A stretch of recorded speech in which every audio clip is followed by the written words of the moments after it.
27 S241. Senator Klyne. Honourable Senators, I move that this bill be read a second time. Honourable Senator Klyne, seconded by the Honourable Senator Harder, that this bill be read a second time. On debate, Senator Klyne. Colleagues, from Treaty 4 territory and homeland of the Métis Nation, I'm humbled to speak to you as sponsor of the Jane Goodall Act. I've taken on this responsibility with the blessing of Dr. Jane Goodall and the Honourable Murray Sinclair. Together, they launched an earlier version of the animal protection legislation in late 2020. As you know, the bill protects wild animals in captivity and addresses the unsustainable global wildlife trade. I'm grateful for Dr. Goodall and Senator Sinclair's guidance and support in preparing this new edition of the bill over the last year. We're very thankful for the valued contributions of a strong and newly announced coalition behind the bill. Supporters include Canada's leading zoos, the Toronto Zoo, the Calgary Zoo, the Granby Zoo, Assiniboia Park Zoo in Winnipeg, and the Montreal Biodome. Supporters also include Canada's leading animal advocacy organizations, the Jane Goodall Institute of Canada, Humane Canada, Animal Justice, World Animal Protection Canada, Humane Society International Canada, and ZooCheck Canada.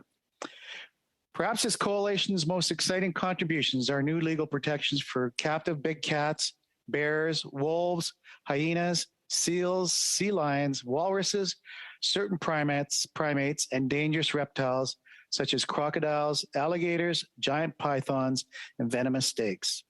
All told, this bill bans over 800 captive, non-domesticated species at roadside zoos. For context, there are up to 4,000 privately owned big cats in Canada, with reports of poor conditions, safety concerns, and lack of oversight. For a sense of the scale of wildlife captivity, there are 100 to 150 wildlife attractions in Canada where animals may receive protection under the Act, and an estimated 1.5 million privately owned exotic animals nationwide. Like the original bill, Bill S241 would phase out elephant captivity in Canada. The Granby Zoo has announced a transition out of keeping elephants, and I commend Paul Goslin, CEO of the Granby Zoo, for his leadership in that regard. There are currently over 20 elephants at 4 locations in Canada. The Jane Goodall Act supports the continuation of Canada's great ape conservation and science programs at Toronto, Calgary, and Granby Zoos, subject to potential conditions. As with the original bill, under the NOAA clause, the federal cabinet can extend legal protections to additional wild animals, considering factors relating to wild animals' welfare in captivity. The legislation also establishes limited legal standing for affected species, allowing orders for animals' best interests, including relocation and costs in sentencing for illegal breeding, performance or conveyance, covering elephant rides. I'm grateful that this coalition of superlative voices for animals supports Bill S241, the Jane Goodall Act. In a few minutes, I will share messages with you. I hope other Canadian organizations will take a close look at this positive and evidence-based legislation and add their support. We're building a big tent that puts animals first. Teamwork combined with conviction can tip the scales in favor of passing the Jane Goodall Act this Parliament. As you will hear, animals cannot afford to wait. If we work together and move quickly, the Senate, moreover Canada, can lead the way at this pivotal time for animal welfare and wildlife conservation. Dr. Goodall and many, many others are counting on us. As former Senator Sinclair noted, the Jane Goodall Act builds on the Senate's great work in recent years to protect animals. Achievements include former Senator Willie Moore's whale and dolphin laws, Senator MacDonald's shark fin ban, Senator Harder's extraordinary efforts to enact both those policies. Former Senator Carolyn Stewart Olson's bill to ban cosmetic testing on animals, now the subject of government and opposition election commitments. Senator Boyer's sponsorship of Bill C-84 to address animal abuse, and Senator Bovey and Senator Christmas's sponsorship government bills sponsorship of government bills to protect aquatic habitat. I also know Senator Daffond is looking to strengthen Bill S5 to end chemical testing on animals by 2035, another government election commitment. Pierre, I'm with you. After refreshing the chamber on the bill's legislative framework, I'll explain this new version's three major changes. My sincere thanks to Council and the Senate law clerks for their incredible work to realize the Jane Goodall Act's policy goals. The three major changes in this bill are a legislative framework for animal care organizations that meet 5 transparent and accessible criteria, new protections for hundreds of species mentioned earlier, as well as updates on elephant and great ape policies, and increased focus on addressing unsustainable global wildlife trade. Before explaining the details, a few words about values. This legislation expresses the harmony of Western science and Indigenous understandings of nature. This knowledge tells us that action is urgent for wild animals, with many species facing cruelty and extinction right now. It is my hope that many senators will recognize this urgency with an air of gravity and be part of this initiative. Rooted in scientific evidence, the Jane Goodall Act would establish the strongest legal protections in the world for wild animals in captivity, building on Canada's 2019 whale and dolphin laws, as well as enhancing conservation measures. Society's eyes are increasingly open to animals' true natures. Through scientific research like Dr. Goodall's work with chimpanzees, as well as studying documentaries from Sir David Attenborough and others, it is crystal clear that science, empathy, and justice require legal changes for many additional wild species. With this bill, Canada's laws can respect the biological and ecological characteristics and needs of such animals and their place on our planet. Senators, I'm honored to share a message from the bill's namesake, Dr. Jane Goodall, Dame Commander of the Order of British Empire, world-renowned conservationist, founder of the Jane Goodall Institute, and UN Messenger for Peace. I quote, "Today is an important day for animals. So many of them are in desperate need for our help, and Jane Goodall Act establishes protection and support for animals under human care. It is a monumental step forward for animals, people, and the environment. I am honored to lend my name to this world-leading legislation that is supported by a wonderful coalition of government, conservationists, animal welfare groups, and accredited zoos. Together we can and will provide a voice for those who cannot speak for themselves and put an end to the misery that is wildlife trafficking," end quote.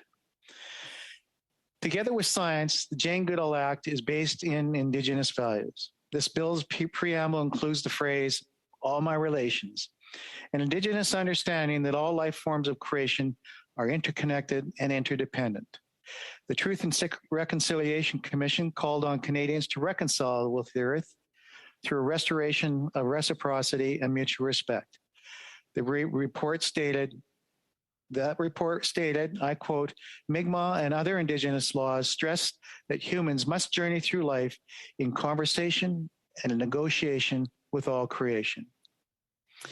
In recent years in this chamber, Indigenous leadership has strengthened animal environmental protection laws. We have heard powerful speeches from Indigenous senators, guiding the Senate to respect nature and to act as Canada's Council of Elders. The Jane Goodall Act aims for further progress. The original bill's author, our former colleague, and the chair of the Truth and Reconciliation Commission, the Honorable Murray Sinclair, would like to share his vision for the Jane Goodall Act. I quote, "This legislation will further reconciliation with the natural world. When we treat animals well, we act with both self-respect and mutual respect. It is an honor that Senator Klyne has sponsored this bill, an inspiring continuation of Dr. Goodall's legendary work for animals. Senators, as our former colleague noted, the bill's measures fully respect traditional and sustainable Indigenous harvesting practices and trades. Indigenous peoples have maintained relationships of gratitude and stewardship with animals since time immemorial. To emphasize and communicate our respect for Indigenous inherent rights, the bill contains Section 35 constitutional non-derogation. Before exploring the bill's three major changes, how does the Jane Goodall Act work? Like the whale and dolphin laws, Bill S-241 exercises federal jurisdiction over animal cruelty and international and interprovincial trade. The bill prohibits the acquisition and breeding of affected species, requiring permits from Environment and Climate Change Canada for those activities, as well as permits for transport across national and provincial borders. The bill grandfathers in current populations, with all animals remaining in place.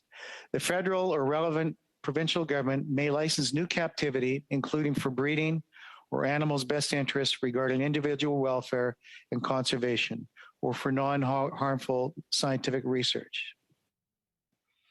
The reason for dual licensing authorities in some contexts is to acknowledge that the subject of captive, non-domesticated animals shared federal and provincial jurisdiction with respect to animal cruelty and property and civil rights. This bill's preamble notes this constitutional duality.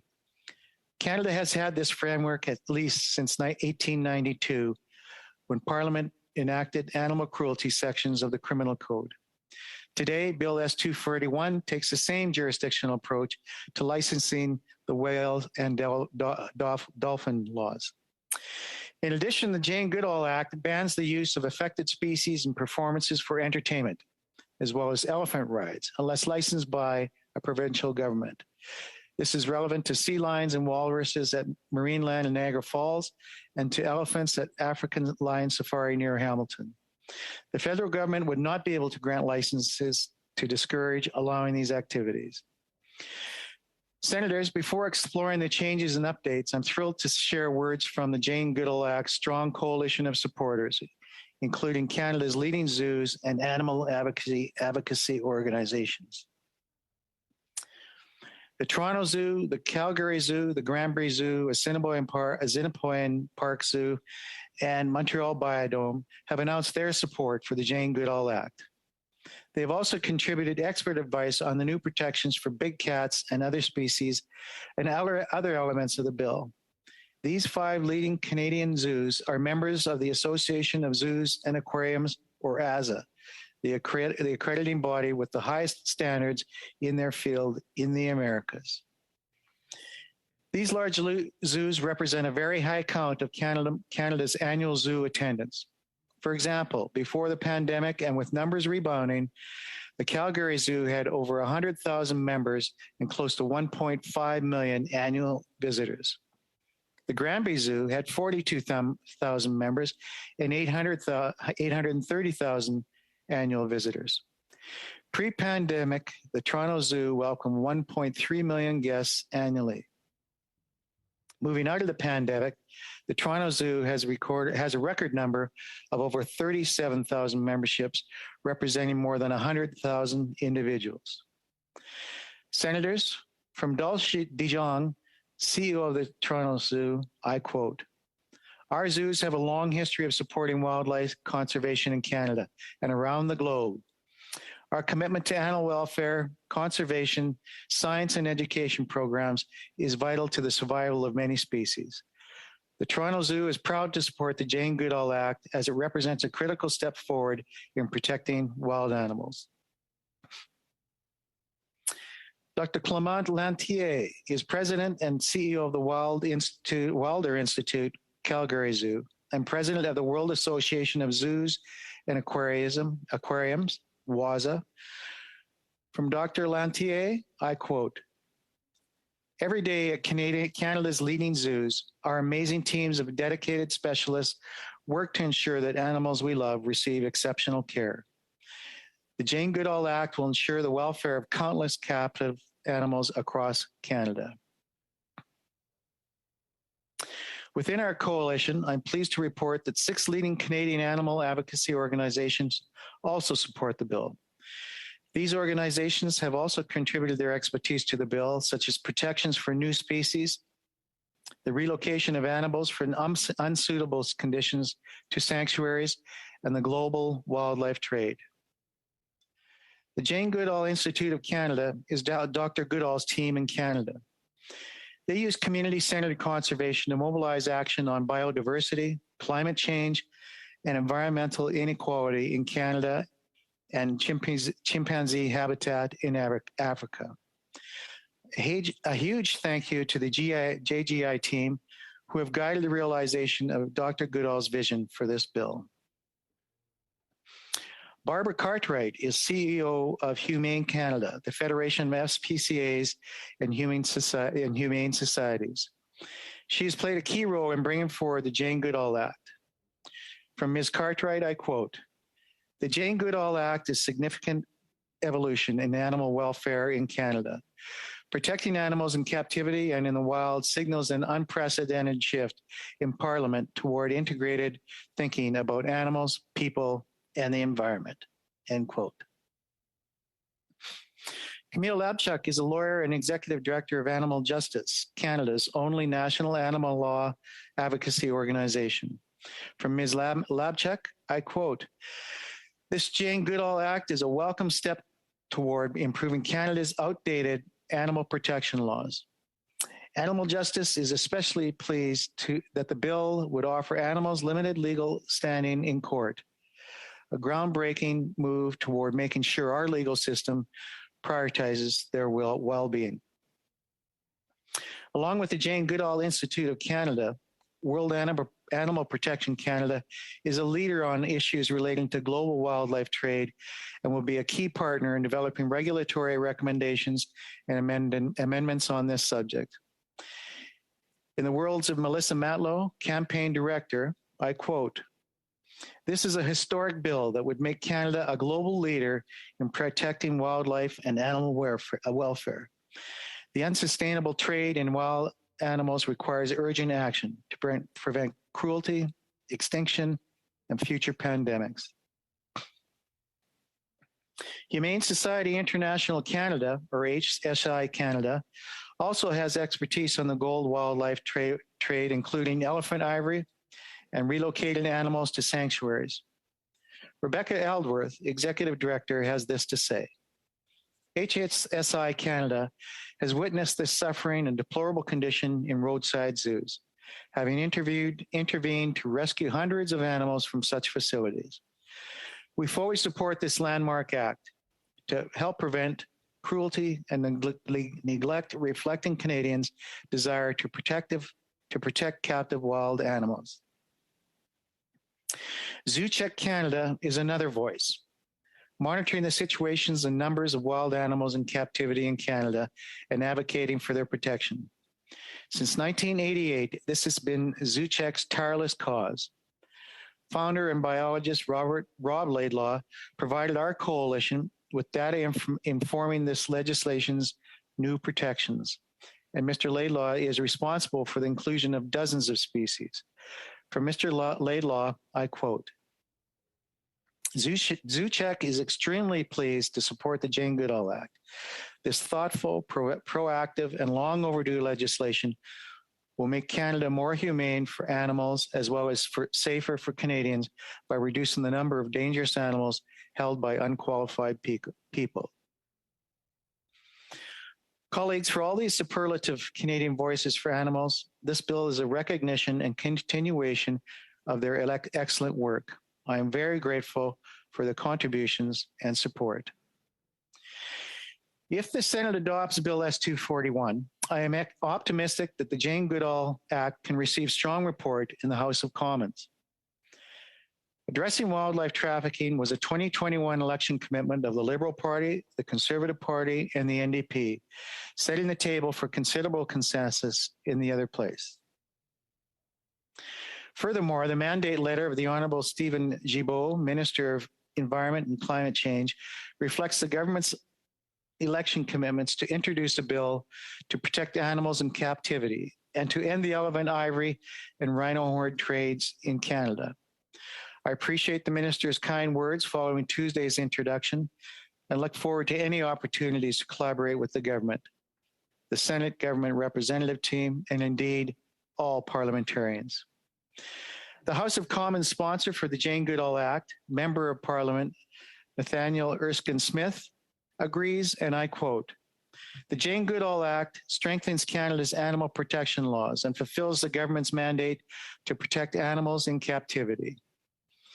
Canadians across the political spectrum care about animal welfare, and I hope to see this bill supported by MPs from every party." Senators, I turn to details of the three major changes in Bill S-241. The first is a new legislative framework for Jane Goodall's Act animal care organizations, including zoos, aquariums, and sanctuaries, to be administered by Environment and Climate Change Canada. The Act's animal care organizations must continue to meet transparent and accessible criteria, with the first four based in the standards of the Association of Zoos and Aquariums, or AZA. Consultants with animal welfare groups have confirmed that AZA has the highest standards of accreditations for zoos and aquariums in the Americas, with only 7 accreditations in Canada. The Act's 5 criteria for animal welfare organizations are: number 1, administer the highest professionally recognized standards and best practices of animal care. The bill leaves this determination of fact to the minister, who may consider North American, European, and other standards. Number 2, provide employees and others with whistleblower protection, able to report animal welfare issues to the minister without fear of reprisal, after taking any appropriate steps internal to the organization. Number 3, refrain from activities that misrepresent or degrade captive wild animals, including use and performance for entertainment, such as displays of circus-style tricks or use in TV and film productions. An animal care organization may engage in educational demonstrations with animals, including supervised public observations and interactions involving natural behavior or practices required for animal care. Number 4, acquire wild animals in a manner that does not negatively impact species populations in their habitat, or that contributes to a species survival or recovery. For example, it would be permissible to take animals into captivity to save the species, as with California condors. Number 5, maintain any other standards and best practices established by the minister on the basis of the best available scientific, veterinary, animal care, or animal welfare information, following consultations with experts. This 5th point is important. Establish an evidence-based and a consultative process for any improvements needed in the future to serve and protect animals' individual and collective interests. Animal welfare scientist Dr. Jake Vesey has provided helpful advice on the new bill. Dr. Vesey has developed and published peer-reviewed research on animal welfare priority identification system known as OPIS. This system aims to establish data-driven habitats and management programs for captive species that effectively prioritize their psychological needs and deliver peak animal welfare. This process establishes data on the evolutionary heritage and motivational characteristics of each species using input from experts, including in and outside the captive management sector. An insight of Dr. Vesey's system is that captive habitats for wide-ranging carnivores, such as tigers and polar bears, are not necessarily problematic because they limit the distances these animals walk, with many animals walking as much in zoos as in the wild, but because they remove the purpose from such movement.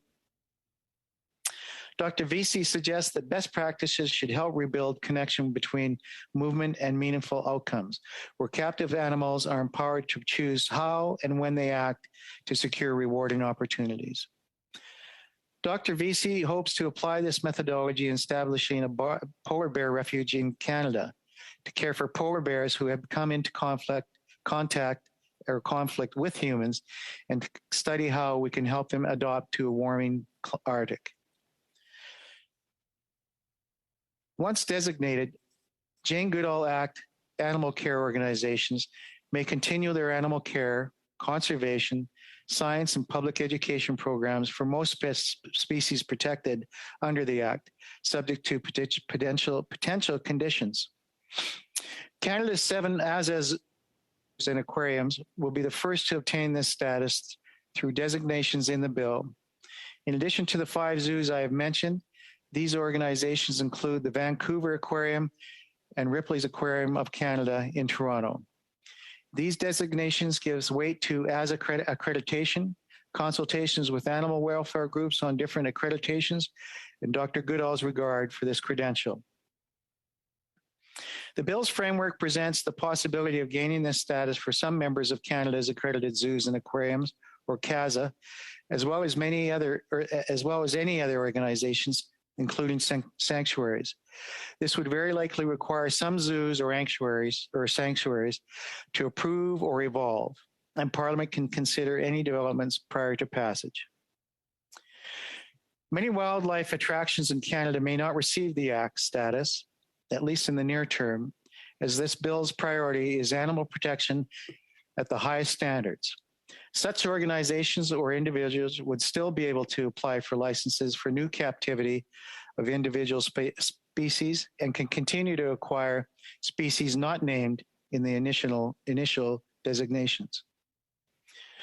Our goal, Senators, is a race to the top in a positive and forward-looking spirit. Jane Goodall Act animal care organizations status can become the ultimate standard in Canada, established in the law for the benefit of wild animals. Other countries will take note and may follow Canada's lead. A priority of Dr. Goodall's is that excellent zoos, aquariums, and sanctuaries will be able to flourish under the legislation, a goal that this bill achieves.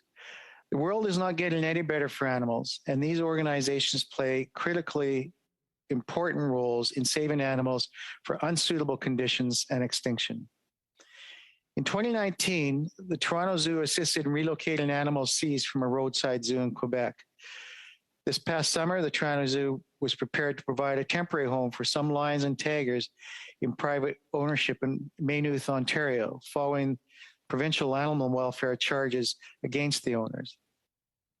Many staff volunteered to move to that area for an extended period to care for the animals. Unfortunately, the current law allowed for the private relocation of these animals without oversight.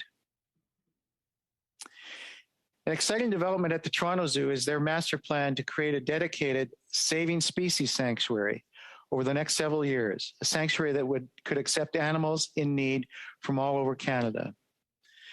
Canada's leading zoos also play vital roles in wildlife conservation and research. Worldwide, captive breeding has played a role in over half of the cases where extinction has been prevented for birds and mammals. The Wilder Institute, Calgary Zoo, is the global secretariat for the International Union for Conservation of Nature, or the IUCN, a global authority on the status of the natural world with over 1,400 member organizations, as well as experts in over 40 countries. The IUCN guides the introduction and movement of animals to reestablish wild populations. The Calgary Zoo also leads or contributes to conservation and research programs relating to endangered Canadian species like black-footed ferrets, whooping cranes, burrowing owls, greater sage grouse, the half-moon hairstreak, butterfly, northern leopard frogs, and Vancouver Island marmots. The Toronto Zoo is studying and helping restore Canadian populations of wood bison, eastern loggerhead shrikes, Blanding's turtles, and rattlesnakes. The Toronto Zoo also maintains one of the few reproductive physiology labs in North America, biobanks that preserve wildlife by freezing reproductive materials. Of note, the 5 Canadian zoos I have highlighted are all participants in ASA species survival plans, designated to protect genetically healthy captive populations of endangered species as safeguards from extinction. By establishing a legal status for credible animal care organizations, this bill can be good for animals and for attracting visitors, instilling confidence in quality animal care safety, conservation, science, and education. The Animal Care Organization framework in the Jane Goodall Act will be a win-win for wild animals and animal care professionals. The coalition behind this bill has led efforts to establish new legal protections for over 800 species of what the Act calls designated animals. The species of designated animals can be added to or removed from the Act's application by orders of the federal cabinet through the NOAA clause. In determining these priority species, based on welfare and safety concerns, zoo and NGO input has been valuable, along with the advice of Dr. Lori Marino. She is the animal neuroscientist who proved that dolphins are self-aware and who leads the whale sanctuary planned in Nova Scotia. Initial Jane Goodall Act designations focus on large, far-ranging predators, certain primates, and dangerous reptiles. Notably, some designations have a delayed coming into force of up to 6 months to allow owners to navigate social dynamics and reproductive issues among the animals. The following bans are all subject to licensing. First, this being the year of the tiger, big cats. Close to 40 zoos keep big cats in Canada, and estimates for private ownership range between 3,600 and over 7,000 animals. Of course, reliable data is a problem. In 2009, BC banned ownership after a fatal attack. Ontario's laws are notoriously lax, with no licensing requirements for ownership, breeding, or trade in big cats. Last year, an Ontario couple was able to relocate big cats without government oversight after their lions dug a hole under their enclosure and ate a tiger.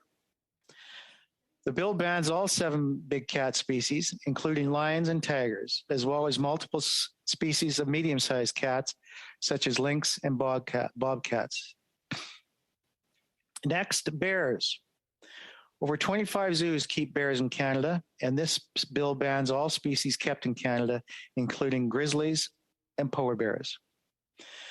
This bill also bans wolves and other large wild canines, including wolf-dog hybrids, coyotes, jackals, and raccoon dogs, which pose an invasive species risk.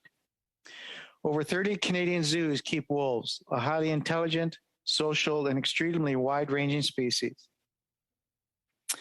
In addition, the bill bans hyenas, another top predator that we believe is kept at only 3 locations in Canada. The Jane Goodall Act prohibits captivity of all seals, sea lions, and walruses, subject to licensing. 9 locations in Canada keep these species. Of note, the 2021 CBC Nature of Things episode, The Last Walrus, documents that some walrus captivity in Canada may have scientific merit for helping wild populations. However, Marineland has been known to house seals indoors for extended periods and uses sea lions and walruses in performance for entertainment. The Jane Goodall Act designates walruses in consideration of Marineland's 2 walruses, Smooshy and her calf, Koyak, as profiled by director Natalie Bibeau. Of concern, a photo posted on social media in late 2021 shows Koyak suffering from what appear to be skin lesions. If passed, the bill will prohibit using Koyak and his mother in circus-style tricks and impose government oversight on their potential relocation. In designating walruses, I acknowledge years of determined advocacy from former mainland head trainer Phil Demers. In a remarkable story, Mr. Demers previously imprinted on Smooshy, becoming her mother in Smooshy's mind. Since becoming an animal welfare whistleblower in 2012, Mr. Demers has advocated for Smooshy and Marineland's other animals, dedicating much of his life to this cause. From Mr. Demers, I quote, "It's my dream to reunite Smooshy and for her Koyak to go to a better home. I will never give up. Senators, I hope this dream will come true." Bill S-2241 protects over 100 species of primates, including gibbons, baboons, bush babies, and certain monkeys. Like great apes, we are members of this order of mammals, characterized by intelligence and sociability. In selecting priority species, our coalition considered their occurrence in captivity and welfare concerns for tree-dwelling species. We refrain from designating any species used in biomedical research in Canada, according to information from the Canadian Council on Animal Care. Finally, with new designations, the Jane Goodall Act prohibits many dangerous reptiles. This includes all members of the crocodile and alligator family, 12 species of anaconda, python, and boa constrictor, and all venomous reptiles, including over 600 species of snakes and lizards. These designations are understandably prioritized on public safety grounds. Senators recall the tragic attack by nearly a 4-meter python in New Brunswick in 2013, taking the lives of 2 young boys. As I mentioned, the Jane Goodall Act would phase out elephant captivity in Canada, similar to our country's whale and dolphin laws. The primary reason is that our climate is unsuitable, requiring these huge, far-ranging, intelligent, and social creatures to spend winters indoors.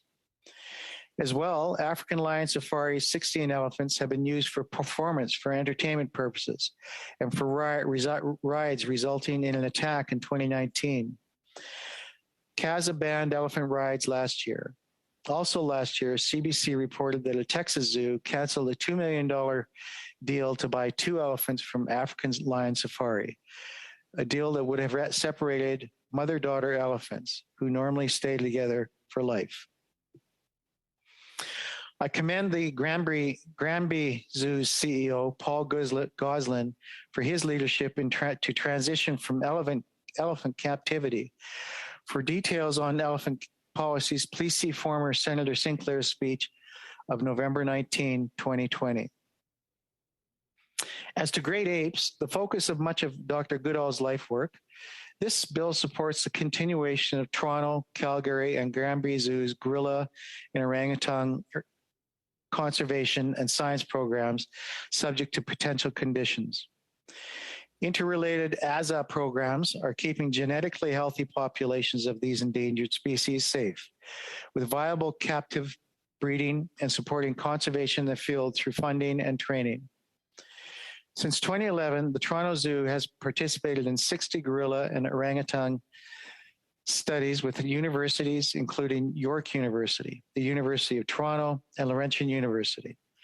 Calgary Zoo veterinarians have presented their findings on gorilla medical conditions at veterinarian conferences.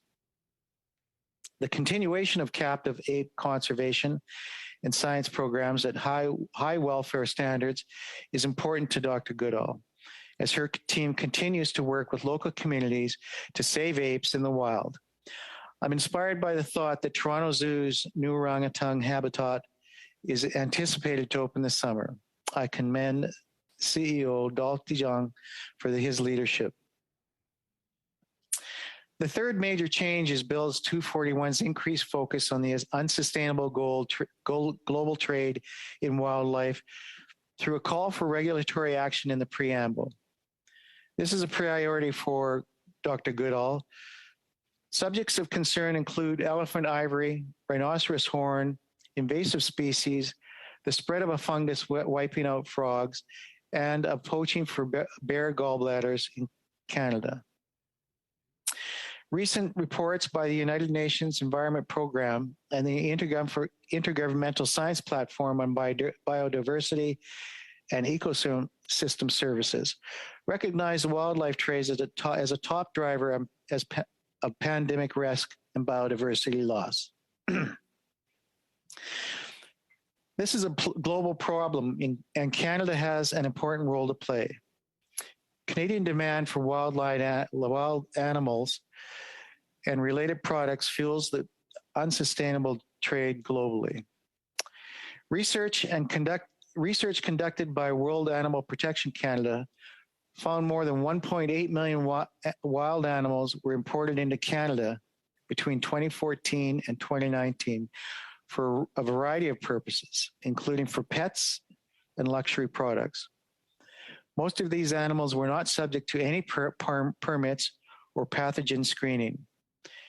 Improving data collection should be a priority.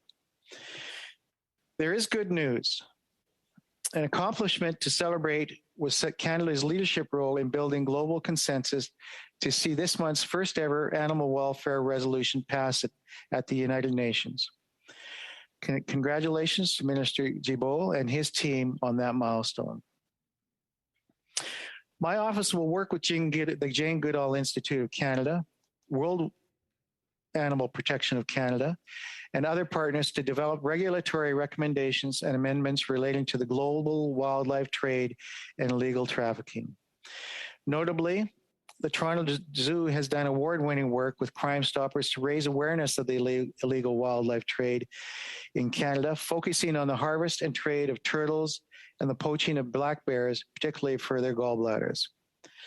Like elephant ivory and rhino horns, black bears taken from the wild are part of a global illegal wildlife trade estimated to be worth as much as $23 billion annually.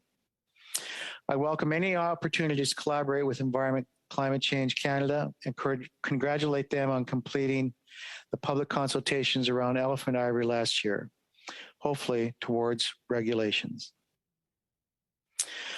Honourable Senators, I would like to speak to you about another small but important change in the bill.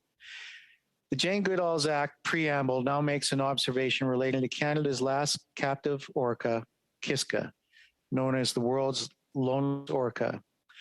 I too want to support efforts to help Kiska live a better life, a shared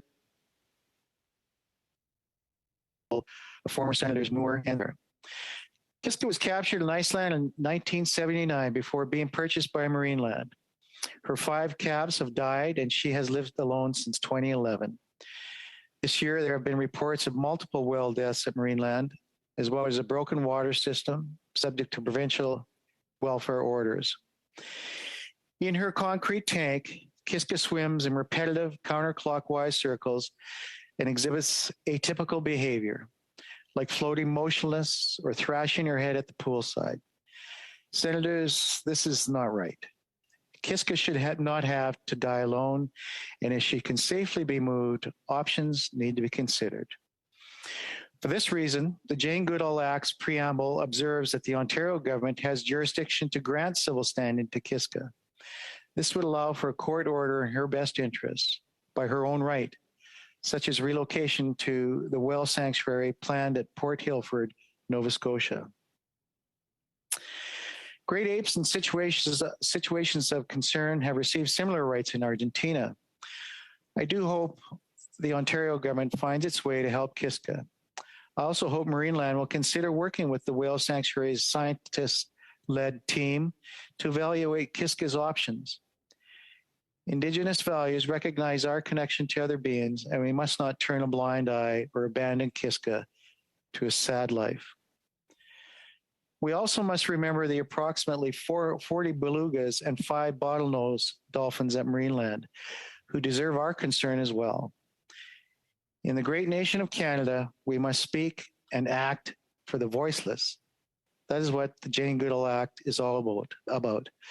To conclude, Senators, I'm grateful for your attention, and I thank you. I invite you to join debate and to be part of the Jane Goodall Act, hopefully becoming law this Parliament.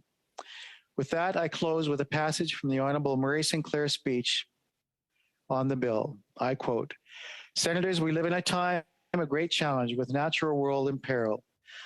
However, we also live in a time of great hope, with social values increasingly reflecting a moral and spiritual awakening. We can yet save this beautiful planet, along with Indigenous cultures and knowledge and the sacred and innocent animals who deserve our compassion.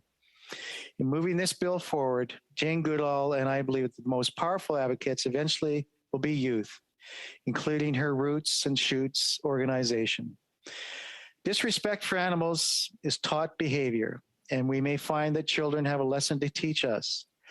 My grandchildren, quite frankly, are excited about this bill, and I hope yours will be too. For any parents and teachers listening across the country, we want to hear from your kids as we look to rediscover their forgotten wisdom about animals. Thank you, merci, and hikiterakim. Thank you so much.